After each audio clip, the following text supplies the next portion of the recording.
Practice set number 3.3 में आपका question number 1 देखिए क्या है। क्वेश्चन नंबर 1 में in the adjoining figure GDEF are concyclic point. Concyclic नया टर्म हो सकता है आप लोगों के लिए। कोइनसाइक्लिक का मतलब होता है वो पॉइंट्स जो सर्कल के सर्कमफेरेंस के ऊपर होते हैं। ओके, उन्हें हम क्या कहते हैं? Concyclic. Alright, of a circle with a centre C, angle ECF is equals to 70 degree. ये देखिए, ये जो सेंटर है उसका नाम क्या है? C है। और एंगल ECF यहाँ पर कितना दिया हुआ है आपको? 70 डिग्री दिया हुआ है। Measure of arc DGF is equal to 200 degree, यानी कि ये जो मेजर ऑफ आर्क, बड़ा सा मेजर आर्क दिख रहा है आप लोगों को, DGF कितने डिग्री का दिया हुआ है? वो 200 डिग्री का दिया हुआ है। तो जो गिवन चीजें हैं सबसे पहले हम वो लिख लेते हैं। तो गिवन में देखो क्या क्या है। गिवन में पहली चीज है हमारे पास कि angle ECF is equal to कितना डिग्री? 70 डिग्री। फिर उसके बाद आपको दिया हुआ है कि measure of arc DGF is equal to कितना डिग्री है? 200 डिग्री है। पक्की बात है। फाइंड आउट क्या करने के लिए बोला है? देखो, पहले major of arc DE find out करो। कहां पर है DE? ये दिख रहा है आप लोगों को, ये वाला आर्क, यहाँ पर ये वाला आर्क। ये आपको क्या करना है? सबसे पहले तो फाइंड आउट करना है। अब किस तरीके से फाइंड आउट किया जाए तो वो समझने की कोशिश कीजिए। जो पहली गिवन चीज है एंगल ECF, इसकी मदद से हम जो है क्या कर सकते हैं? इसकी मदद से हम कौन सा आर्क फाइंड आउट कर सकते हैं वो देखिए। तो एंगल ECF, यहाँ देखिए ECF, ये एक सेंट्रल एंगल है। क्या है? एक सेंट्रल एंगल। और इस सेंट्रल एंगल के अंदर कौन बन रहा है? आपका आर्क EF बन रहा है। क्या बन रहा है? Arc EF। हमने मेजर ऑफ आर्क में पढ़ा है, क्या पढ़ा है? कि measurement of arc is equals to the measurement of arc is equals to the corresponding central angle। बात समझ में आई? इसका मतलब ये है कि measure of arc EF is equals to क्या होगा? measure of corresponding angle। तो EF का corresponding angle कौन सा है? Angle ECF। बात समझ में आई? measure of arc EF is equals to measure of angle ECF। यहाँ रीजन क्या मेंशन करेंगे? Measure of arc. Okay, measure of arc. बात समझ में आई? Therefore measure of arc EF आपको कितना मिल चुका है? अगर मेजर ऑफ एंगल ECF कितना डिग्री था? 70 डिग्री था। तो मेजर ऑफ आर्क EF भी कितना डिग्री होगा? 70 डिग्री होगा या नहीं होगा? तो 70 डिग्री। बात समझ में आ गई? इसे दे दीजिए इक्वेशन नंबर 1। ऑलराइट, अब देखो major of arc ECF 70 degree. ये 70 डिग्री आपको पता है। EF क्या है? EF पता है आपको कितना डिग्री है? 70 डिग्री। ये पूरा एंगल कितने डिग्री का है वो भी पता है। ये पूरा एंगल कितने डिग्री का है? तो 200 डिग्री का है। या फिर ये पूरा मैं बोलूंगी, ये पूरा जो आर्क है, बड़ा सा आर्क DGF, ये भी पता है आपको कितना डिग्री है? 200 डिग्री है। पक्की बात है या नहीं है? बचा कौन? तो इसके अंदर सिर्फ और सिर्फ ये बच जाता है जिसे आपको फाइंड आउट करना है। तो देखो कैसे फाइंड आउट किया जाए। तो यहाँ पर मेरा नेक्स्ट स्टेप देखो बहुत ही इंपॉर्टेंट है कि measure of arc DE plus measure of arc EF plus measure of arc DGF, major of arc DGF, तीनों को अगर मैंने मिला दिया तो कितना डिग्री हो जाएगा? देखो, तीनों आर्क को अगर आप मिला दोगे तो पूरा सर्कल बन जाता है। पूरा सर्कल बनता है कि नहीं बनता? और पूरे सर्कल का मेजरमेंट हमें पता है कितनी डिग्री होता है? 360 डिग्री होता है। इज इक्वल टू 360 डिग्री लिख के चलेगा। पक्की बात है। रीजन क्या मेंशन करूंगा? रीजन यहाँ पर मेंशन कर दूंगा मेजरमेंट ऑफ अ सर्कल या मेजर ऑफ सर्कल। बात समझ में आई? यहाँ तक सभी को क्लियर है? ओके, तो मेजर ऑफ आर्क DE आपको पता नहीं है ना? लेकिन मेजर ऑफ आर्क EF तो पता है आपको कितना डिग्री है? 70 degree. Plus measure of arc DGF आपको ऑलरेडी पता था, कितना पता है? 200 degree, which is equal to कितना है? 360 डिग्री। 200 प्लस 70 कितना हो जाएगा? 270। 270 यहाँ प्लस में है, वहां जाके क्या हो जाएगा? माइनस में। तो लेफ्ट साइड में आपका कौन बच जाएगा? लेफ्ट साइड में आपका बच जाएगा measurement of arc DE which is equal to 360 में से कौन माइनस हो जाएगा? 270 डिग्री। अब 360 में से 270 निकाल दीजिए, कितना बच जाएगा? 90 डिग्री बचेगा? नहीं बचेगा? Arc DE is equals to 90 degree. देखिए पहले क्वेश्चन का जो आंसर है वो आप लोगों को मिल गया, बड़ी आसानी से मिला कि नहीं मिला? आसान है कि नहीं है? आसान है ना। अब अगर मेजर ऑफ आर्क DE आपको पता चल गया है, आपको क्या फाइंड आउट करना है? Measure of arc DEF, DEF है ना। अब आप अगर DEF को देखेंगे, ये देखो DEF को अगर आप देखेंगे तो दो आर्क से मिलके बना है। कौन से है वो दो आर्क? पहला है मेजरमेंट ऑफ आर्क DE और दूसरा है मेजरमेंट ऑफ आर्क EF, है कि नहीं है? दोनों को ऐड कर देंगे, क्या मिल जाएगा आप लोगों को? मेजर ऑफ आर्क DEF मिल जाएगा, है कि नहीं? तो ये देखो ये वाला जहाँ क्वेश्चन मार्क है, अगर मैं इसे रिप्लेस कर देता हूँ किससे? 90 से, 90 लिख दूंगा यहाँ पर। ये वाला आर्क आपको पता चल गया है। 90 प्लस 70 करोगे, मेजर ऑफ आर्क DEF पता चल जाएगा या नहीं? पता चल जाएगा। तो 90 प्लस 70 कितना हो जाएगा? 160 डिग्री। किसकी वैल्यू आ जाएगी? मेजर ऑफ आर्क DEF की वैल्यू आ जाएगी। आई होप समझ में आया होगा क्वेश्चन नंबर 1। चलिए बढ़ते हैं क्वेश्चन नंबर 2 की तरफ।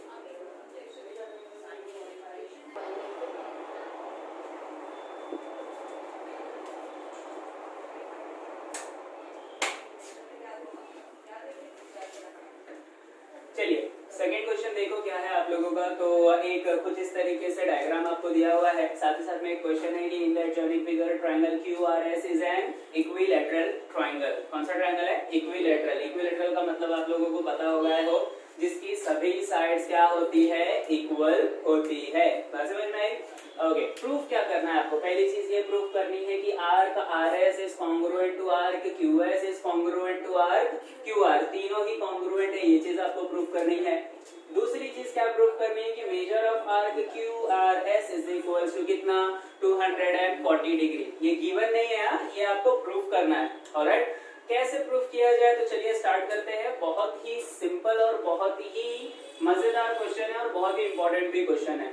अगर तीनों साइड आपस में इक्वल होती है तो तीनों एंगल्स भी क्या होते हैं? इक्वल होते हैं आपस में। बात समझ में आई? आपके इक्विलैटरल ट्रायंगल की क्या है? प्रॉपर्टी है।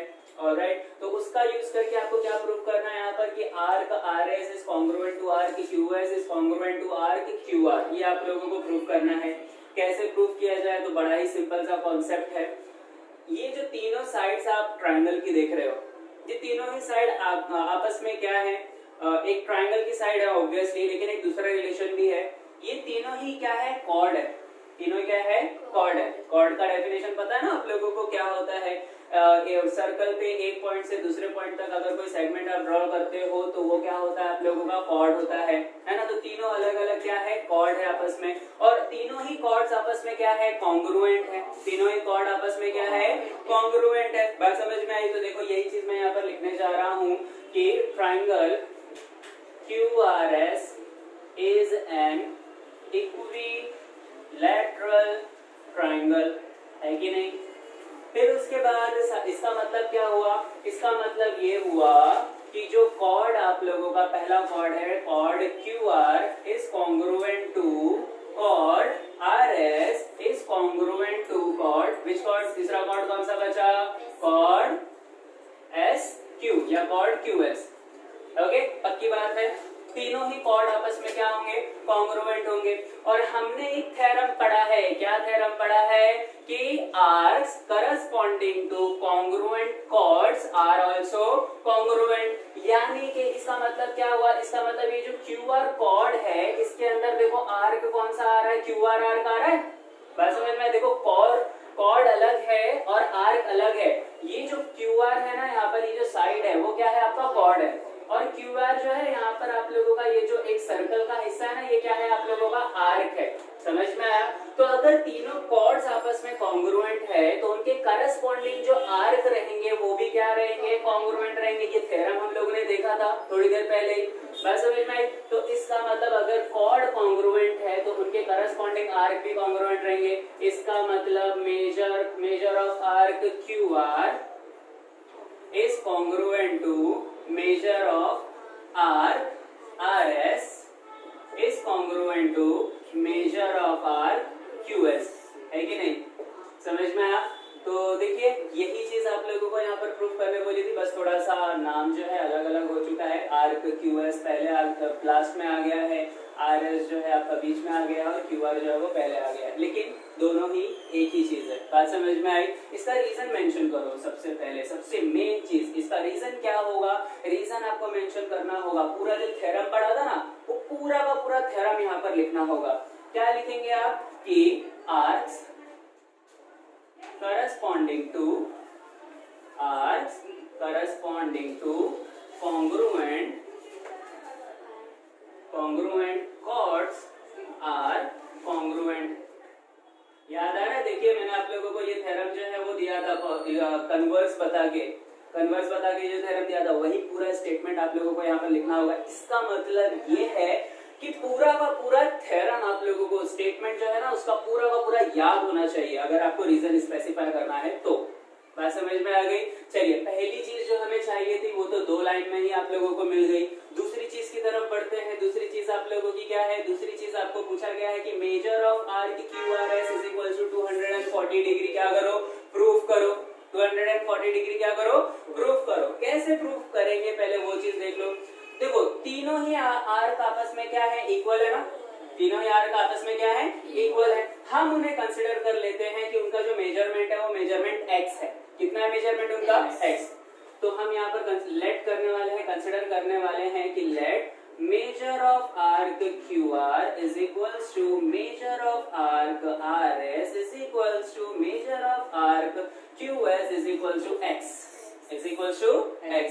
बात समझ में आई? अब देखो तीनों ही अगर आर्क आप लोग देखोगे QR, RS, QS तीनों आर्क को अगर मिला दिया तो क्या बन जाता है? सर्कल पूरा बन जाता है आप लोगों का। मेजर ऑफ सर्कल कितना डिग्री होता है? 360 डिग्री होता है। यानी तीनों को ऐड कर दूं तो मुझे कितना मिल जाएगा? 360 डिग्री मिलेगा या नहीं मिलेगा? अब यहाँ जरा ध्यान देना कि मैं ऐड क्यों कर रहा हूँ। ओके चलिए मुझे क्या फाइंड आउट करना है? QRS मतलब सिर्फ इतना पार्ट आता है, राइट?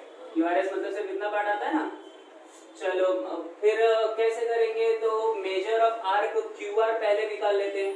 ओके क्या निकाल लेते हैं? मेजर ऑफ आर्क QR जो है हम पहले निकाल लेते हैं। फिर मेजर ऑफ आर्क RS निकाल लेते हैं। फिर मेजर ऑफ आर्क QS निकाल लेते हैं। इतना लंबा करने से अच्छा है कि हम जो है हर एक मेजरमेंट की एक वैल्यू निकाले। तीनों ही जो आर्क है वो तीनों ही आर्क आपस में क्या है? कॉन्ग्रुएंट है ना। तीनों ही आर्क आपस में क्या है? पक्की बात है कि नहीं है? श्योर? चलो उनकी वैल्यू निकाल लेते हैं। तो हम क्या करेंगे? लेट कर लिया है कि ये x है। क्या लेट कर लिया हमने? ये x है। इसका मतलब है कि measure of arc QR plus measure of arc RS plus measure of arc QS is equal to कितना डिग्री हो जाएगा? 360 डिग्री। रीजन क्या मेंशन करेंगे? Measure of a circle. Measure of a circle. ये समझ में आया स्टेप सभी लोगों को? ओके अब देखो सभी को क्या किया मैंने? x कंसीडर किया है तो इसकी जगह पे कितना लिखूंगा? x plus x। तीनों की जगह पे क्या लिखा मैंने? x plus x is equal to कितना degree? 360 degree. x plus x कितना हो जाएगा? 3x इज इक्वल टू कितना हो जाएगा? 360 डिग्री। अब 3 मल्टीप्लाइड हम शिफ्ट करेंगे क्या हो जाएगा? डिवाइड हो जाएगा। यानी कि x की वैल्यू मिल जाएगी 360/3। 3 1 जा 3, 3 1 जा 3, 3 2 जा 6, 120 डिग्री मिल गया। x इज इक्वल टू कितना डिग्री मिला? 120 डिग्री।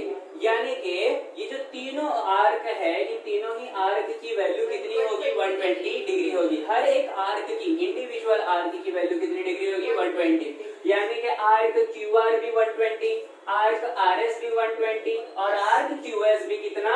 120 डिग्री। बात समझ में आई? बाकी का जो हमने देखो सेकंड वाला पार्ट जो है सेकंड वाले पार्ट में हमें क्या पूछा है? Measure of arc QRS। यहाँ लिखता हूं मैं major of arc QRS। Major of arc QRS देखो कहां पर है? 2 आर्क से मिलकर बना है। कौन से हैं वो 2 आर्क? आर्क QR और आर्क RS। हाँ या ना? तो वही लिखने वाला हूं कि measure of arc QRS 2 arc से मिलकर बना है। एक है measure of arc QR plus दूसरा है मेजर ऑफ आर्क RS, है ना? ओके तो अब देखो मेजर ऑफ आर्क QR की वैल्यू कितनी मिली थी? 120 डिग्री। RS की भी वैल्यू कितनी मिली थी? 120 डिग्री। यानी कि 120 प्लस 120 कितना हो गया? 240 डिग्री। यही चीज तो आप लोगों को प्रूव करने के लिए बोला गया था कि नहीं? आगे आप लोगों का प्रूफ देखिए सेकंड क्वेश्चन कुछ इस तरीके से सॉल्व किया जाएगा। होप चीजें आप लोगों को क्लैरिफाई हुई होंगी, नहीं क्लैरिफाई हुई तो वीडियो वापस से देखिए।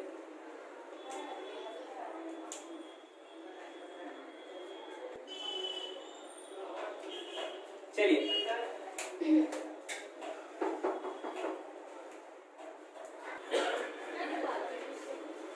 ओके, तीसरा और आखिरी क्वेश्चन है ये आप लोगों का, देखिए किस तरीके से सॉल्व किया जाए। तो क्वेश्चन कुछ इस तरीके से है कि in the adjoining figure chord AB is congruent to chord CD। दोनों कॉर्ड क्या है, आपस में कॉन्ग्रुएंट है। ऑलराइट, प्रूफ क्या करना है आपको कि आर्क AC जो छोटा सा आर्क यहाँ पर बन रहा है और आर्क BD भी आपस में क्या है, कॉन्ग्रुएंट है। इस तरीके से प्रूफ किया जाए। अब देखिए कॉर्ड्स कॉन्ग्रुएंट है तो उनके अंदर करस्पॉन्डिंग जो आर्क होंगे वो भी क्या होंगे, कॉन्ग्रुएंट होंगे, क्योंकि ये थ्योरम हम लोग ने ऑलरेडी पढ़ा हुआ है ना। Arcs corresponding to congruent chords are congruent, है ना। तो यहाँ पर देखिए chord AB is congruent to chord CD आप लोगों को गिवन है। इसका मतलब ये है कि इसके अंदर कॉर्ड AB के अंदर कौन सा आर्क बन रहा है, आर्क ACB, है ना।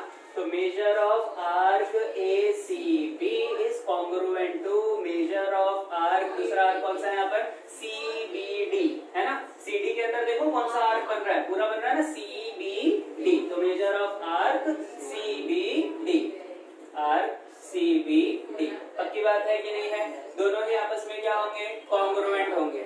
समझ में आया।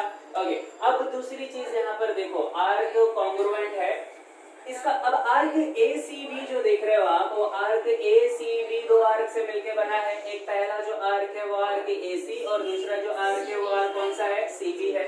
समझ में आई बात। तो measure of arc ACB can be written as measure of arc AC plus measure of arc CB, है कि नहीं, विच इज इक्वल्स टू, अब यहाँ पर मेजर ऑफ आर्क CBD देख लो।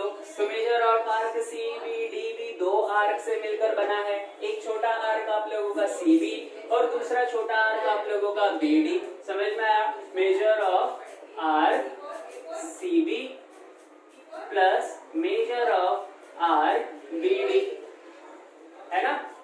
या अगर यहाँ पर मेजर नहीं भी लिखेंगे तो भी आप लोगों का चलेगा। ओके, तो अगर लिखते हैं तो भी कोई प्रॉब्लम नहीं है। ऑलराइट, तो measure of arc AC plus measure of arc CB। अब देखिए आर्क CB यहाँ पर भी है, आर्क CB यहाँ पर भी है। अगर मैं मेजर ऑफ आर्क CB को वहां ट्रांसफर कर देता तो प्लस में हम आ जाएंगे, क्या हो जाएगा, माइनस में हो जाएगा। पक्की बात है। तो आपको क्या, अब माइनस में होगा तो प्लस माइनस यहाँ से दोनों क्या हो जाएंगे, कैंसिल हो जाएंगे, यानी कि मेजर ऑफ आर्क CB और मेजर ऑफ आर्क CB दोनों ही आपस में क्या हो जाएंगे, कैंसिल हो जाएंगे। और आपको क्या मिल जाएगा, आपको मिल जाएगा measure of arc AC is congruent to measure of arc BD। यही चाहिए था ना आप लोगों का। देयरफॉर आप लिख सकते हैं इसे कि arc AC is congruent to arc BD। समझ में आ गया। देखिए इस तरीके से बड़ी आसानी से आपका जो प्रूफ है वो आ जाएगा।